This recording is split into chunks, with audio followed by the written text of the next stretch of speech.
Salutations à toutes et à tous, bienvenue en ce 16 décembre à l'ouverture de la 16e case de notre calendrier. Comme nous sommes mercredi, je vous propose un nouveau petit tuto bricolage de Noël afin de créer une maison enneigée en origami. Vous avez le lien pour télécharger le modèle de cette maison en descriptif de la vidéo. Il vous suffira juste ensuite de suivre les instructions de pliage et de décorer la maison selon votre goût. Donc sans perdre plus de temps, je vous propose d'aller voir comment bricoler tout ça. Donc voilà, pour réaliser ce petit bricolage de Noël, vous aurez impérativement besoin d'imprimer le modèle donc de maison enneigée à plier. Il vous faudra également un ciseau. Pour le reste, c'est facultatif, c'est vous qui voyez. Si vous avez envie de coller la petite cheminée sur votre maison, donc vous aurez besoin d'un tube de colle. Si vous avez envie de la colorier, il vous faudra des crayons de couleur ou des feutres. Et éventuellement, si vous voulez créer un décor, vous aurez besoin de papier blanc ou coloré afin de faire le fond derrière la maison. À noter que si jamais vous souhaitez colorier votre maison, vous pouvez le faire avant de la découper. Donc il faudra colorier toute cette partie-là et celle-ci, ces deux carrés-là, puisque ce sont les zones qui seront visibles. Idem, vous avez la partie de la cheminée à colorier si vous souhaitez mettre une cheminée à votre maison. Cela évitera qu'on voit des traces de coloriage au niveau des pliages que vous aurez effectués si jamais vous la coloriez avant. Vous êtes également libre de la laisser en noir et blanc, il n'y a aucun souci, c'est vous qui voyez. La seule limite, c'est votre imagination. Donc bien évidemment, la première étape va être de couper le carré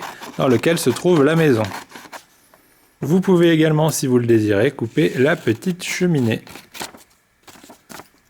Même principe que pour la maison, on coupe juste à côté du trait noir épais. Et voilà, même si on va laisser cette dernière de côté pour le moment. Donc le premier pliage va consister à venir plier la feuille en deux de façon à ce qu'on voit d'un côté le toit, donc on plie bien le long des pointillés, la ligne du milieu, donc d'un côté le toit, de l'autre la porte.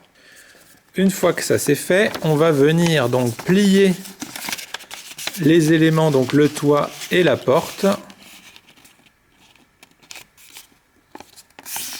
comme ceci, voilà, vers l'intérieur, de telle sorte que le toit se retrouve au-dessus de la porte. Voilà, on commence déjà à voir les bases de notre maison. Une fois que c'est fait, hop, on va retourner notre page, on voit donc ceci, et on va venir rabattre, donc comme cela, les parties extérieures de notre page. Une fois que c'est fait, voilà ce qu'on obtient, donc de ce côté-ci et de l'autre côté. On va ensuite se saisir de la partie supérieure de notre pliage du toit et on va venir du coup le marquer comme ceci de façon à laisser dépasser un morceau de toit. Voilà ce que ça donne au niveau du dos. On a toujours le bas qui est plié et c'est vraiment juste cette partie-là qu'on est venu déployer. Donc pour cela, on se saisit de ce morceau-là. On marque le pli au niveau du toit. Et voilà.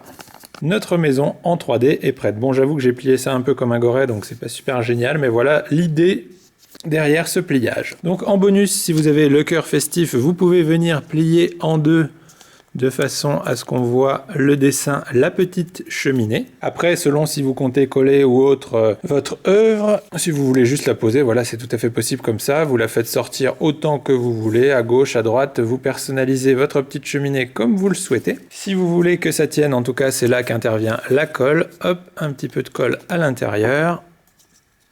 Toc, comme ceci. Puis selon là où vous voulez la mettre, hop, un petit point de colle. Et voilà, la maison avec la cheminée est prête. Il ne vous reste donc plus qu'à la colorier. Alors après, si vous le souhaitiez, vous pouviez colorier avant de découper, bien évidemment. Donc voilà le résultat de la petite maison, ou une version un peu plus coloriée, voilà. En sachant donc, comme je l'ai dit en introduction, que vous pouvez très bien placer vos petites maisons sur une feuille de couleur, rajouter des petits dessins avec des petites collines enneigées, ou faire de la neige qui tombe, un ciel étoilé, etc. Bref, ce que vous voulez en fonction de ce qui vous tente le plus et de vos envies du moment. En tout cas, voilà, n'hésitez pas à personnaliser autant que vous le souhaitez cette petite maison enneigée afin de créer de jolis décors de Noël. Et voilà, j'espère que ce nouveau petit bricolage de Noël vous aura plu et pourquoi pas vous aura donné envie de le réaliser. Si jamais c'est le cas, n'hésitez pas à nous faire parvenir sur Facebook ou autre vos réalisations pour qu'on puisse les admirer. Sur ces bonnes paroles, on vous souhaite à toutes et à tous une excellente journée. On vous dit à demain pour l'ouverture d'une nouvelle case. Salut!